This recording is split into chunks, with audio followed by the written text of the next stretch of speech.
1961 income tax act வந்துச்சு. இத்தனை வருஷம் ஆச்சு. ரொம்ப நாளாகவே இந்த இதில் வந்து சில காலாவதியான செக்ஷன்ஸ்லாம் இருக்குது, அதெல்லாம் மாற்றணும்னு சொல்லி போட்டு கவர்மெண்ட் வந்து நிறைய ஸ்டெப்ஸ் எடுத்தாங்க. உங்களுக்கு தெரியுமோ தெரியாதோ, டைரக்ட் டேக்ஸ் கோட் பில்லு 2010 வந்து ஒன்று இன்ட்ரடியூஸ் பண்ணாங்க. 2010. அதுக்கு பிறகு அந்த பில்லை வந்து பாஸ் பண்ண முடியாமல் ட்ராப் பண்ணிட்டாங்க. ஏன் ட்ராப் பண்ணாங்கன்னா, அதில் வந்து லெஜிஸ்லேட்டிவ் டிலே. ஏன்னா பில்லை பாஸ் பண்ணுறதுக்கு முன்னால் நிறைய வந்து கொரிஸ் கேட்பாங்க, அந்த மாதிரிலாம் இருக்கும். அதில் லெஜிஸ்லேட்டிவ் டிலே இருந்துச்சு. அதுக்கு அடுத்தால பார்த்தீங்கன்னா, இந்த இன்கம் டேக்ஸ் பில்லை வந்து யூஸ் பண்ணுற ஆட்களுக்கு பார்த்தா ஸ்டேக் ஹோல்டர்மாங்கல்ல, ஸ்டேக் ஹோல்டரும் நிறைய வந்து பழைய பில்லை மாற்றக்கூடாது, அப்படியே இருக்கட்டும் அப்படின்ட்டு. அடுத்தது என்னென்னா, கவர்மெண்ட் சேஞ்ச் ஆகிடுச்சு.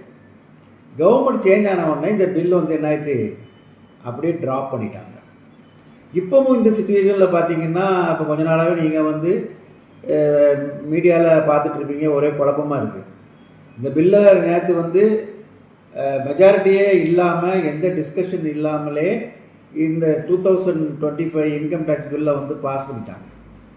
இனிமேல் வந்து இது எங்கே போகணும்னா ராஜ்யசபாவுக்கு போகும். ராஜ்யசபா வந்து உங்களுக்கு தெரியும், அது வந்து எல்டர்ஸ் இருக்கிற சபை. அதில் இது பாஸ் பண்ணணும். அதில் டிஸ்கஸ் பண்ணி பாஸ் பண்ண உடனே அது வந்து யாருக்கு போகிறோம், நம்ம குடியரசுத் தலைவருடைய அக்செப்டுக்கு போகிறோம்.